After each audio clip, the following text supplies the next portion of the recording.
The Fan. Yeah. Thank you.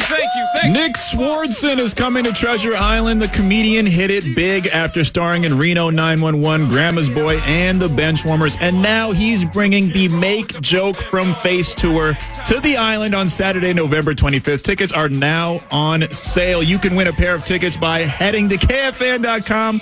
That keyword is contest.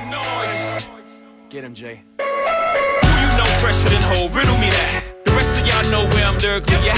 Can't none of y'all mirror me back. Yeah, hear me rap, it's like Han G rapping his prime. I'm young H.O., raps Grateful Dead. Back to take over the globe, now break bread. I'm in Boeing Jets, Global Express. Out the country, but the blueberries still connect. On the low, with the yacht, got a triple deck. But when you young, what you expect? Yep. Grand opening, grand closing. Nordo in for PA, 9 to noon. Checking in with Russo. He was covering the NHL Stanley Cup Final. We'll do that around 10:45. And then Rocco Mediate, U.S. Open Day. He's going to be in studio at 11. Run through what's up, what's good with the LA Country Club, what's with this live thing. I got a lot of talkers that I want to hit Rocco with. And so Rocco, nice enough to join in studio at 11 o'clock. Looking forward to that. But as we were talking about last segment, text messages, 64686, Bradshaw and Brian inbox. Got a couple of them here. Here's Leon Musk guy. Cat was an investment that didn't deliver. Seasons come and go. Percentage chance he delivers on the expectations go down every year. It's a shame that the way the NBA is constructed, it puts teams in the unenviable position of having to pay based on potential instead of production. Trade him while he hopefully has some value. Well, that goes on the organization. So I loved what you said, Max, where he puts these expectations on himself because he just speaks. And I mean, he's up in the stratosphere and we're back down here, feet on the ground, just hoping our team wins games. And the expectations he puts on himself lends to people questioning, again, the leadership that we were talking about from an NFL perspective, the dog factor. I got a text earlier. What would Jimmy Butler think of Cat's comments? Well, we know. We can imagine. And if it's bleeped out enough times, we could air it 9 to noon if he was so compelled to speak on it. So we know what Jimmy Butler would think. But I'll say this, and Max, you can tell me if I'm wrong. I think Jimmy Butler has the ideal mentality, but he's also very Tibbs-like, where he grates on people. There's a reason that things are working in Miami with one of the best coaches he should be maybe on the cusp of being Hall of Fame potential, Eric Spoelstra. Yeah. But then he's working with Tyler Hero. Like you can't put Kawhi next to Jimmy and expect that relationship to do nothing but flourish over the next 5 years. Does that make sense? He can't have another A-plus star to share the spotlight with.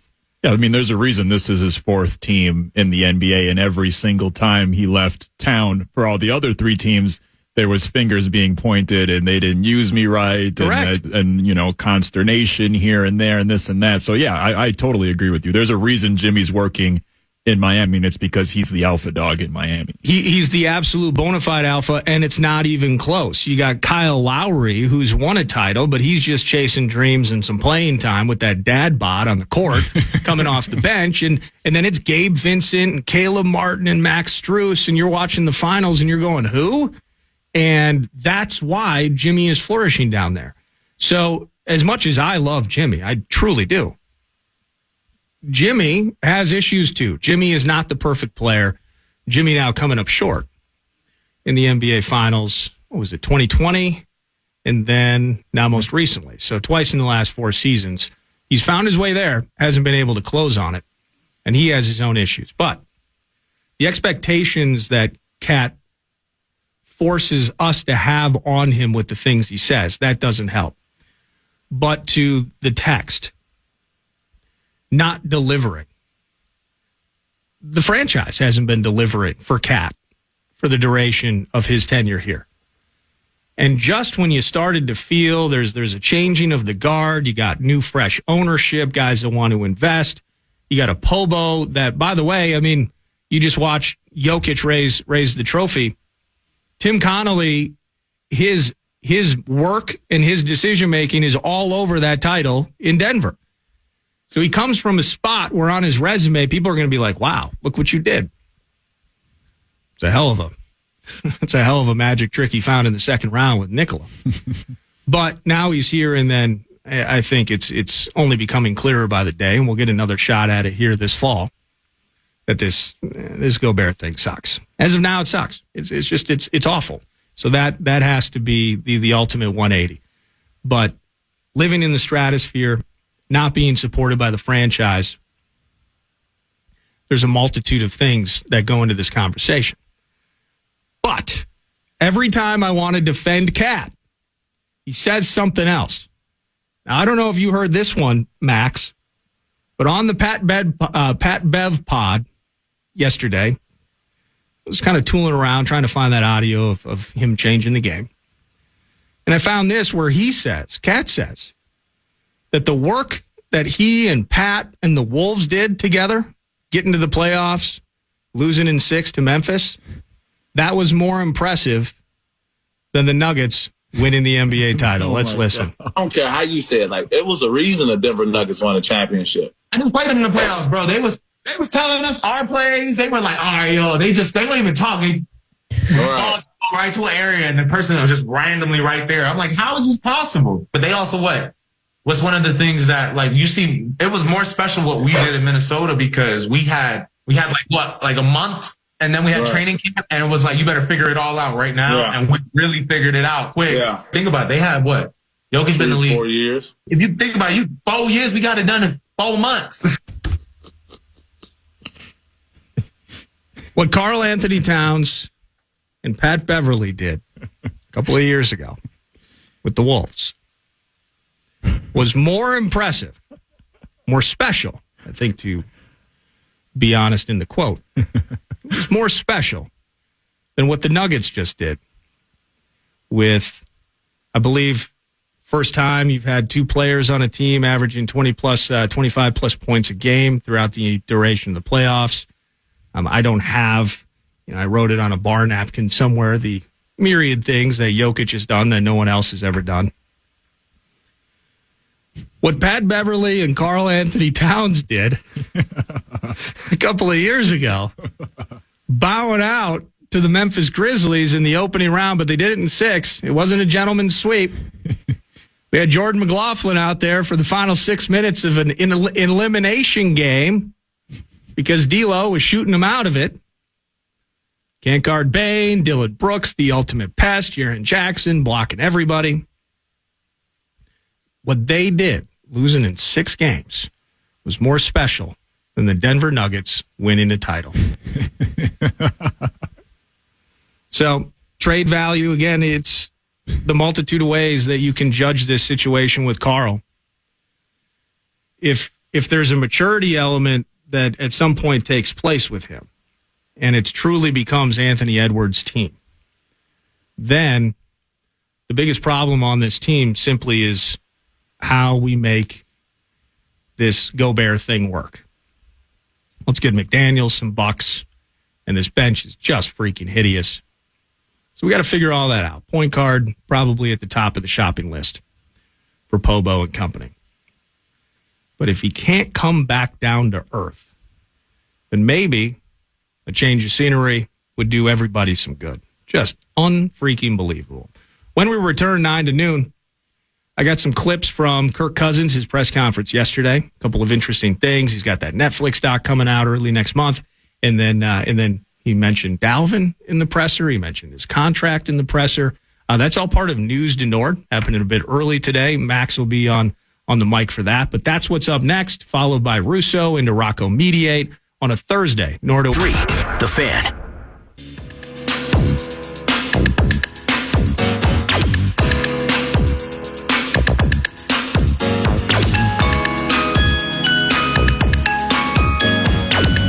News to Nord, 9 to noon, brought to you by the casino at Canterbury Park. You have live racing in play. Check out Canterbury Park for the live racing schedule. You get the weekends and you get a midweek bit. And there's going to be some Thursdays intermingled in there as well. So get to CanterburyPark.com. and poker, blackjack, table games all year round. Love You Casino at Canterbury Park. Max has a bunch on the list to get to, so I want to run through this as well. Kirk Cousins addressing the media yesterday. I found this comment interesting when referring to the now former Vikings running back Dalvin Cook. Dalvin Cook being released obviously was bigger news, and I wanted to take a time just to acknowledge the respect I have for him as a player and a person, and the difference he's made for our team, his toughness, his consistency. I think he's been to 4 straight Pro Bowls, so that says it all right there. I'm excited to see where he goes. I'll always be pulling for him, and I kind of optimistically hoping maybe we get him back. Who knows? But maybe there's an outside chance. So, Ooh, how about that? Could Dalvin come back?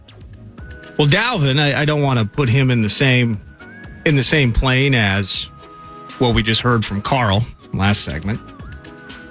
But Dalvin does want $10+ million a year. And I don't want to say that there's a full-on revolt in the NFL, but you're having Josh Jacobs, franchise tag. He's got an issue with that. Saquon Barkley, franchise tag, has an issue with that. There are other running backs in the league. Maybe Jonathan Taylor might be another one, but the common refrain right now from running backs is like, hey, I've done all of this. Our offense runs through me. I get all the touches. I get the yards. I'm grinding. My career inevitably is going to be shorter because of the position I play. And you are boxing me out from a financial standpoint. And it goes back to what we were talking about a week or two ago, leading up to the dismissal or the release of Dalvin, is from the most recent collective bargaining agreement. The toughest thing for running backs is that the high-end players used to get paid more right away. Now, Dalvin, as a second-round pick, certainly would not be getting the guaranteed cash that a top 10 pick would get. But all the same, the idea is there was a lot more money provided on the front end to your best players than there was, or is now, I should say. So now it's Dalvin Cook balls out for 4 seasons, and then he gets that contract that eventually we're annoyed by and somehow are cheering that Dalvin Cook's no longer on the team, which in itself is preposterous. It's a money thing only. So instead of getting paid on the front end and offering the services, now he gets paid based off of future potential, but punished because of previous work, because of tread off of tires. And it's a difficult contractual situation for running back. Again, if I'm heading into the league and I am thinking about, I want to win games, I want to win a Super Bowl, but I also want to be offered a fair amount of money from a market perspective of where I lay on my team in terms of production and the team's success on my back. If I'm the Dalvin Cook of the world, I mean, Jonathan Taylor, got to stay healthy, but how that offense ran through him last year. Josh Jacobs ran, I think he may have led the league in rushing last year, had nearly a 300-yard game last year. He wants to get paid. And there is a devaluing process that is taking place because the owners see where they're putting this cash and seeing what they're getting out of it or not getting out of it in later years. So if you want to be a running back in the NFL, you either have to accept that or you have to fight for the change in that. And the Players Association, the union, should be on their side. I don't know where they land on it, but right now it's a problem. And that's where Dalvin's at. So Dalvin's going to figure out real quick that 10.6-ish, 10.4-ish million that he wants, he ain't going to get it. Okay, then what? I don't think he's coming back to Minnesota. I think that ship is sailing away. But Kirk loves him. And it tells you something about how he feels about this offense with and then now without Dalvin Cook. How about that new contract, Kirk? What's up with the new contract? Yeah, I think we'll probably talk about the contract next March, and until then, just focus on this season and the job to do right now.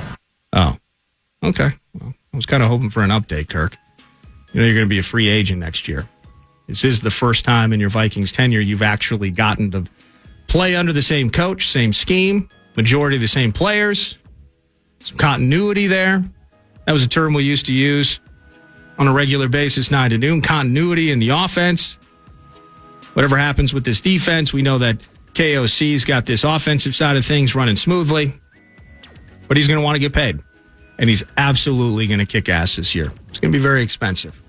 And lastly, Brian Flores' defense. What do you think, Kirk? Coach Flores' defense, I think, has been a great challenge for us. I've kind of said it in past years, how each D coordinator we go against, you kind of are learning things and getting challenged and getting stretched. And I think that's happened again this spring a little bit, realizing there's some some nuances to football that I got to keep learning and get better with. Everybody loves the defense now.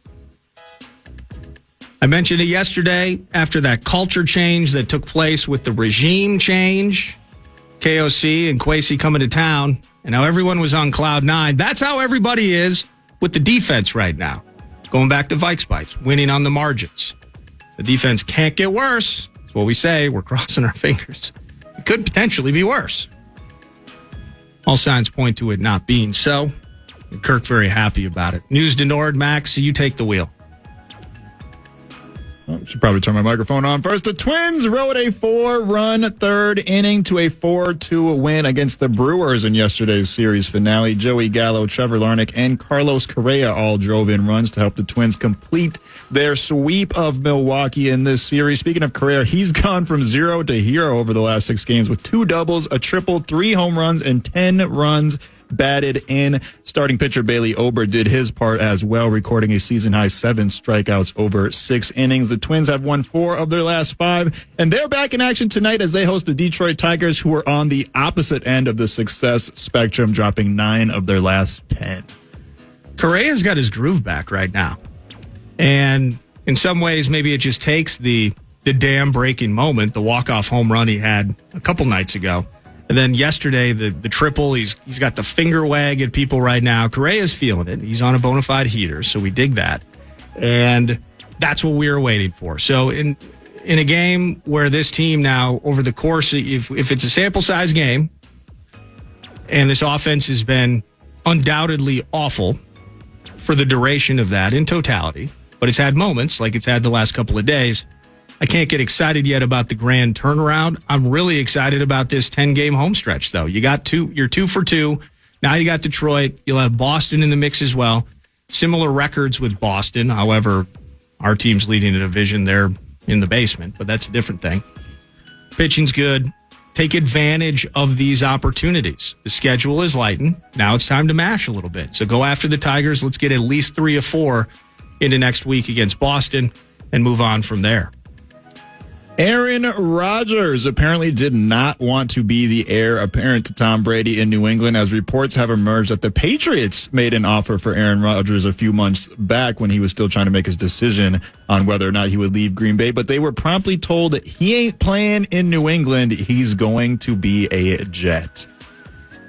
Well, I think, first of all, I would love to see what Belichick's personality with Aaron Rodgers' personality, how those two would mesh over the course of an entire football season, specifically in moments in late November, in December, and things are either going really well but handling a tough moment, or they're on the grind to try and compete in the AFC East. The Jets, I think, overall are probably a better spot for him at this stage. Things are weird in New England. I was doing this radio hit for a Kansas City radio station earlier this week. And when you do these things, you join and then you're put on hold and you listen to the station for a couple of minutes. They were catching up with regional markets. What's good in Minnesota? What's good in San Diego? What's good in Tuscaloosa? Well, there was a Boston guy on. And he was actually saying, with some passion and from his standpoint, certainty. So I got to give it credence, given that I'm out of the mix. I'm not obsessed with WBZ or WEEI. I'm not caught up on all the Patriots news. That Bill Belichick in New England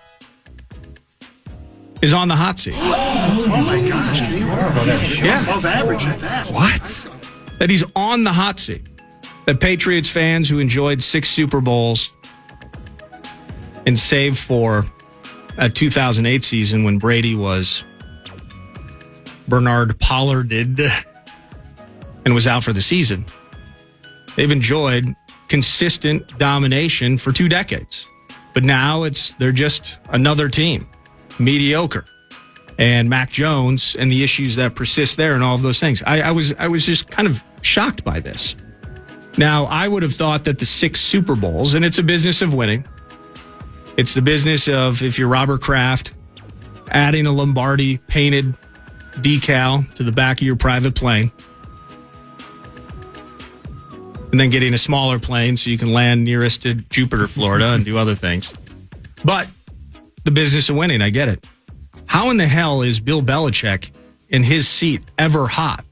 Now, there's weird things like Matt Patricia trying to be an offensive coordinator, and the let them go out, let the kids leave the nest, they fail miserably and come back. He's done that not only with Patricia, but Joe Judge. Josh McDaniels has now left for a second time. You have all of these guys that have left and then come back. Bill O'Brien. Bill O'Brien is there, then he's gone, then he might do the college thing, now he's back. Maybe Bill O'Brien turns the tide for Mac Jones. But I'm curious how those personalities would have worked in the first place. Now, that rumor and that report tells me that not everything is glorious right now with Mac Jones. But with what the Jets have built defensively, what they've built from a weapon standpoint, it's weird for me to say this, but I would say almost everything is better in New York with the Jets than they are right now with the New England Patriots. So if I'm Aaron Rodgers and I'm weighing these things, I would have to say that's probably not even the most difficult decision that Rodgers had over the course of this offseason.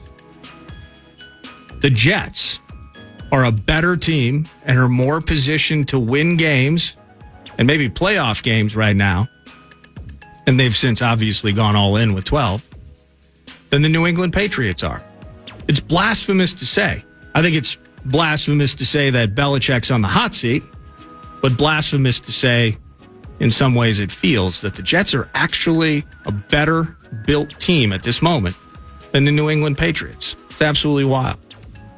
Yeah, the only reason that Aaron Rodgers would even be considering the Patriots is because of Bill Belichick, not anything else on their roster. So, well, I'm curious if would Belichick allow Aaron Rodgers to dictate everything. Right. Now, he got into that mode, and I still wonder what that relationship was with Tom. Like, Tom is the ultimate soldier, but Tom wants to do everything Tom's way.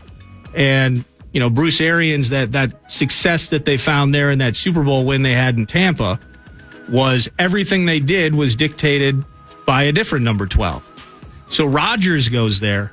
Do they do the exact same thing? Maybe they go out and they get a couple of Rodgers' buddies, Alan Lazard, although the Jets say they were looking at Alan Lazard, whether or not Aaron Rodgers came to the team. Stuff like that. How's that O-line look? Now, Mekhi Becton, they got some things to figure out in New York, but the run game, you like Ramondre Stevenson. Well, until later in his career, Tom Brady, a lot of their success was built on consistently running the ball. And so the problems that Rodgers had the last couple of years with the Green Bay Packers is LaFleur wanted to run the ball a hell of a lot more than Rodgers wanted to run the ball. So how do all of those things come together?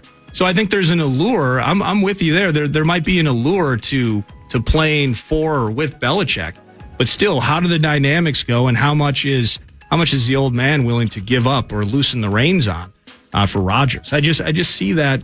I see those two personalities as being very confrontational and conflicting at times throughout the year, and probably a marriage that would not work in the long term. So we'll see. But we don't have to worry about it. Now he's playing for the Jets. So it seems to be an annual tradition during the NBA offseason that Wizards star guard Bradley Beal is mentioned in trade rumors after a less than successful time in Washington. But this time it could actually be real, as Woj and Shams are both reporting that the Wizards are looking to work with Beal on a trade. Should the team decide it wants to rebuild? Beal just completed the first year of his 5-year, $200 $51 million contract. Not only does Beal have a no-trade clause, but his deal also gives him say on the package that will be traded for him. So, for example, he can make sure a team trading for him won't be gutted in order to get him. And the rumors are teams like the Miami Heat and Milwaukee Bucks will be heavily interested should Beal hit the market. Yeah, I'm scrambling to look at it right now. The Wizards, at one point, were flirting with the playoffs this last season. And that was on the backs of... Remember that Wizards game at Target Center before the All-Star break? Oh, my God. Where they just had nobody playing for them. And I think they blew out the Wolves by 20 that night. Yes. Just awful. That was during that whole stretch where the Wolves lost to the worst teams in the NBA. Yeah, there was a Charlotte... I think they lost to Charlotte coming out of the break. Yeah, they did. And I think they lost to Detroit shortly after as well. My God! The Wizards are a team in flux. And so I think Kuzma has been more successful there purely out of opportunity. Porzingis, he's all right. He's never been the same since the ACL injury. So, I mean, couldn't make it work in Dallas, and now he's all right. I do like Gafford, though. Have you seen that center? Yeah. He's kind of a young... He's pretty good. He's not bad, but Beal, the team goes as Beal goes. And I thought Beal actually in some ways had a down year. He was struggling to stay healthy at times. I'm trying to find how old Beal is, and you probably said it, and I was just too busy trying to find the Wizards here. But he's turning 30. Yeah, he's getting up there. $200 million deal. All right, I'll take him. I love Bradley Beal, it's I don't know what the conversations are like in Portland, but in some ways they have to be very similar, where the Wizards want to do right by Bradley Beal. The Blazers have tried to do so many different things to be right by Damian Lillard, and in both cases, they've ended up going again based on the brilliance of those individuals. And they move on from C.J. McCollum in Portland. Beal has had to work, he's crossing his fingers that Davis Bertans can go 6 of 9 from beyond. They just haven't done anything in Washington to the highest degree to actually put Beal in a spot to truly compete in the East. So if he moves on, I wouldn't be surprised. But also, this, as you mentioned, it's nearly an annual thing now at this stage in his career. He's also ended up just staying in Washington. And so is he cool with that? Is he cool with just being regarded as, hey, in the history of the Wizards franchise, it's Bradley Beal, right? Right. And so he's an all-time, it's the legacy that he has built in the Capitol is undeniable, but he hasn't been a winner because he has worked with absolutely nothing for mostly the duration of his entire career. So he's a name that's going to be out there. I saw a notable list. Well, notable is subjective, but I saw a list of quote unquote notable NBA free agents this summer. This is where the stuff's going to be interesting. The trades, the free agents this summer. Not a lot. It's not. Kyrie's unrestricted, I believe, but other than that, we're going to be talking about like Dylan Brooks again, right? And some of those types of names on the free agent list. Not that they, we just watched the Nuggets win a championship with, the Bruce Brown types. Not that these guys don't matter. They can help great, very good teams become elite, but it's a light market out there. So it's going to be the Bradley Beals. Is Damian going to stay or go in Portland? What are they going to do with that third pick? Guys like Karl Anthony Towns. Specifically leading up to the draft now. Draft's not too far away. If you're going to make a move, it's probably got to be pretty soon, right? Yeah, I would imagine it's going to be pretty soon. That's what, the rumors that emerged, which is kind of an annual thing with Cat as well at this point, but there was rumors that emerged about a week ago that said that some insiders and executives expect Cat to be traded sooner rather than later. Yeah, if it happens, it's in the now time. I was talking with Johnny Krasinski, though. Johnny's been pretty, I don't want to say he's been loud about it, but he's certainly been consistent about it, that as of now, it doesn't feel like that's been part of the grand conversations with the Wolves. So as of now, he's howling and howling at the moon with that Pat Bev podcast. My God. Anything else? The A's took another step towards moving to Vegas. Yesterday, the Nevada Assembly approved an amended $380 million bill to build the A's new stadium in Las Vegas with a measure of 25-15 vote. Despite the kind of reverse protest that A's fans pulled earlier this week, where they all showed up and kind of, they had to sell the team chants and this and that, trying to make their plea to keep the A's in Oakland. But it seems that all signs are pointing towards the Athletics headed towards Las Vegas. Yeah, I love that reverse protest. The only thing I didn't like about it is that I believe at the end of the game they started throwing everything in their seats onto the field. Yeah, that doesn't help. What did the stadium crew do to you? Right. It's A's ownership. And that's, I don't know, there's more time that could be devoted to it. It's something, I was joking when I filled in for PA a few weeks ago. If there was relegation in one of the core four pro sports, like there is in soccer across the pond and beyond, a team like the Oakland Athletics should be relegated. And in fact, they've essentially relegated themselves. They have proven, and I don't know if it's deep in the bylaws, they are not trying to even compete. They are not trying to put a product on the field that some of those diehard fans in Oakland actually will pay to show up and see.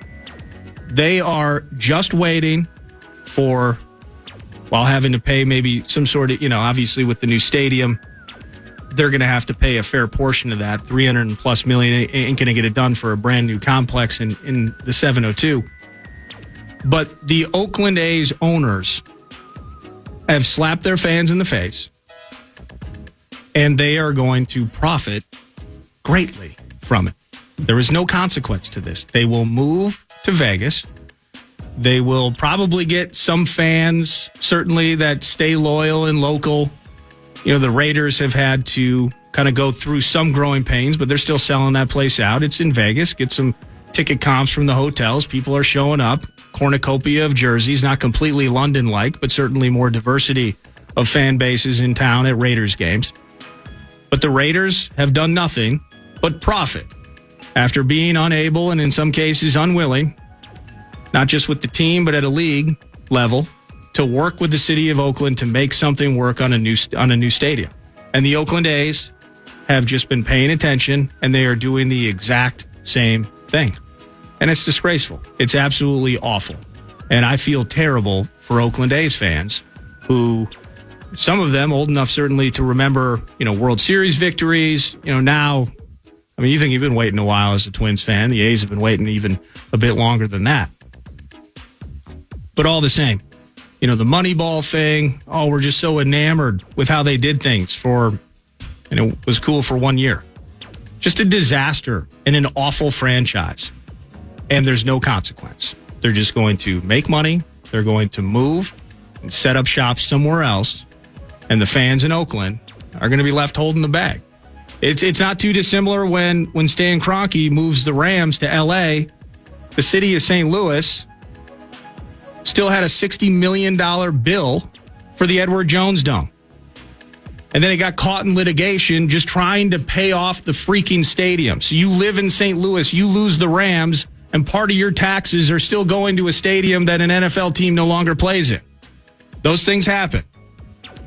And it's awful, given the amount of time, the emotional investment, and all those things that you put into this stuff. So, yeah, it's ridiculous. But the A's are going to get paid, and now you're going to have the Vegas Golden Knights, the Vegas Raiders, and the Vegas Athletics. That's kind of an L. I don't know. That's News to Nord, brought to you by the casino at Canterbury Park. Live racing, poker, blackjack, table games, all year round. Live racing schedule for 2023 in season right now. Get to CanterburyPark.com for live racing details. When we return, speaking of the Vegas Golden Knights, they hoist the Stanley Cup. After 6 years of being in the NHL, Wild fans are super jealous and annoyed by it. And we catch up with Michael Russo. Going to put a bow on the NHL season, look ahead to the draft, what's next for the Wild. And that is next, 9 to noon on The Fan. KFAN, The Fan.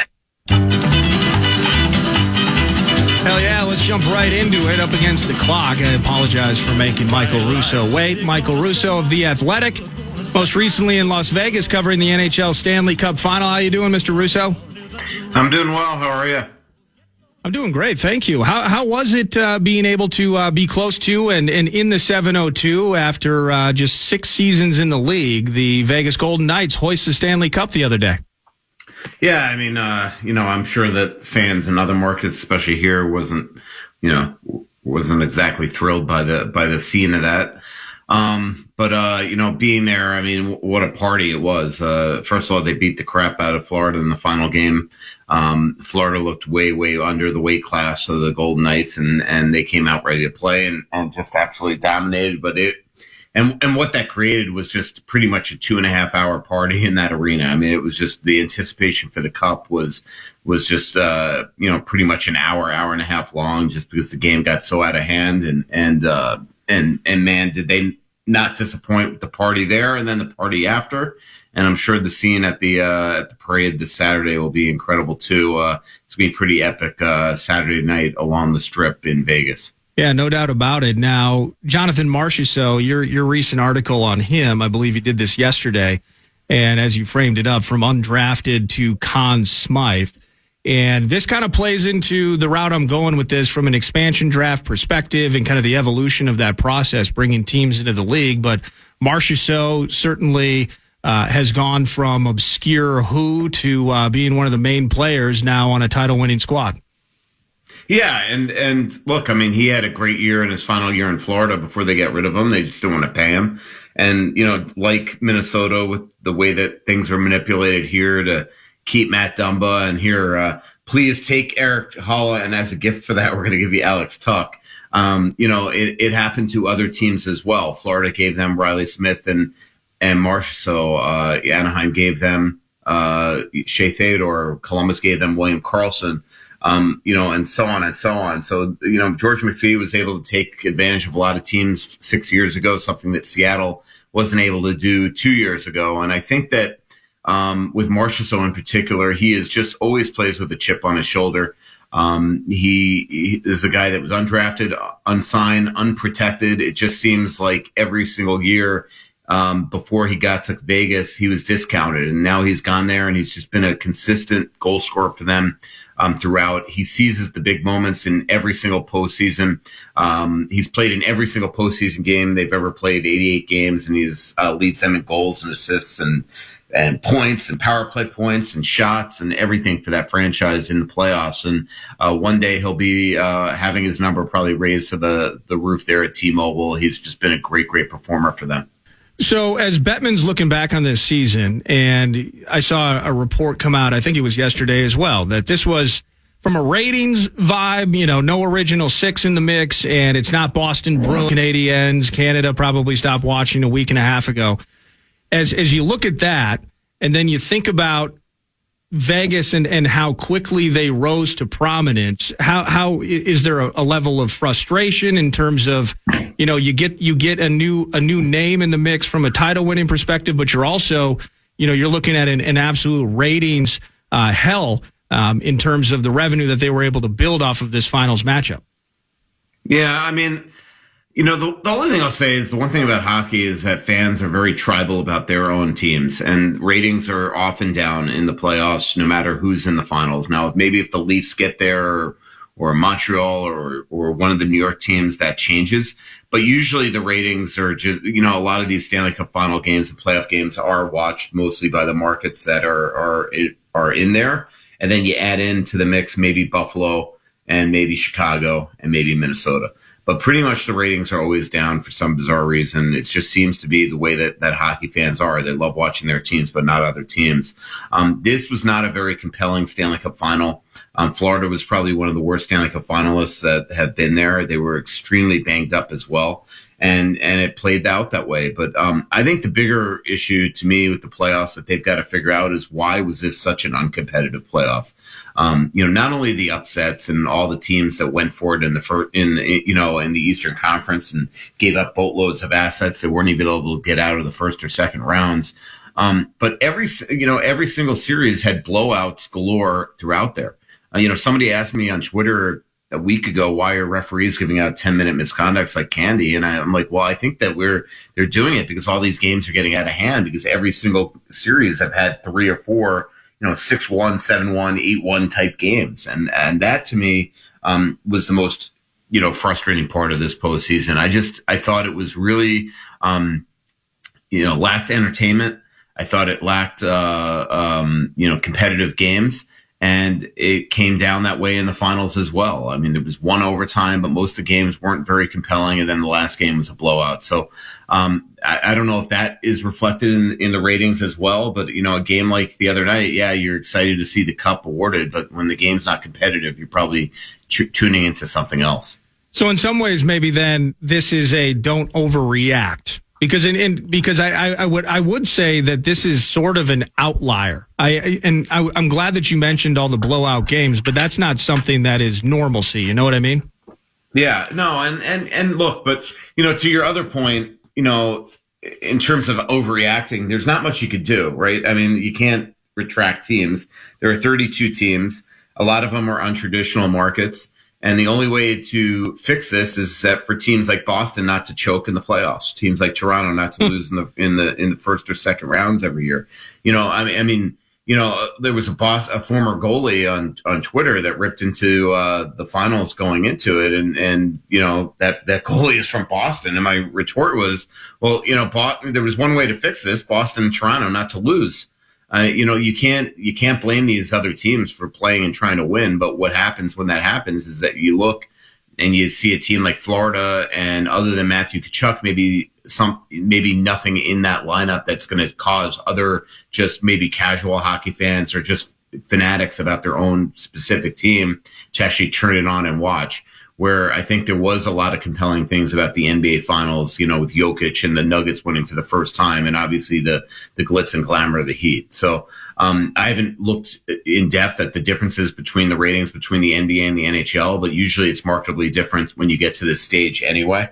But in terms of these two teams, I do think that there is something about Florida and hockey fans of them not being intrigued, and then a lot of hockey fans just being ticked off about the whole Vegas process and how they got to this point and were able to essentially create themselves a Stanley Cup championship out of scratch. Another 1 or 2 for Michael Russo of The Athletic, theathletic.com. Not only eyes and ears all over the Minnesota Wild, but the NHL as a whole too, and Joe Smith. And I guess that's where I want to kind of wrap things up is, you and Joe covering the Minnesota Wild, you also have gotten the opportunity to expand coverage to a league-wide standpoint. What is next for our hockey team as we all lament? They got all the breaks in the expansion draft, only been around for 6 years. This team hasn't gotten out of the first round of the playoffs in like 8 years. This is ridiculous. Draft's a couple weeks away.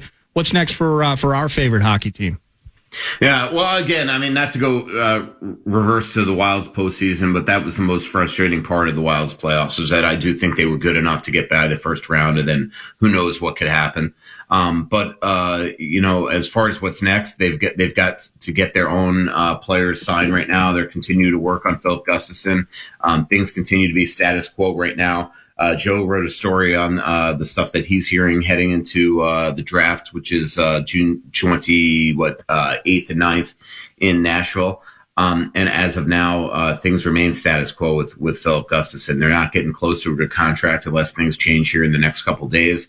They own his rights. He could take them to arbitration. They could elect to take him to arbitration. Those dates we wouldn't know that until July 5th and 6th. Those are the player elected and club elected arbitration dates.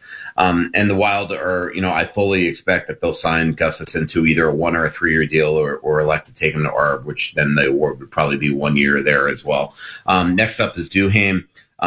Having trouble getting Duhaime signed as well. And, every time I say that, there's always that chance that these guys enter the trading block. And I do think that teams are starting to call and checking in on Brandon Duhaime. There's a price point for him that they're willing to pay him. He has ARB rights as well, but he also has concussion issues. And I think that's one of the biggest concerns the Wild have right now, with going a little too expensive and too much churn with Duhaime.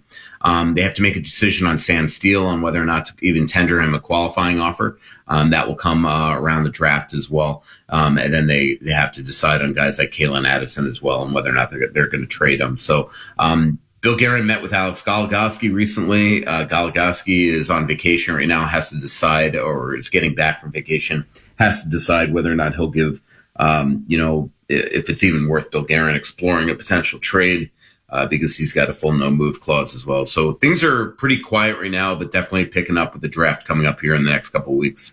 Thanks for always making time for 9 to noon, Mr. Russo. Safe travels, and we'll see each other soon, I believe. Yeah, see you, Nordo.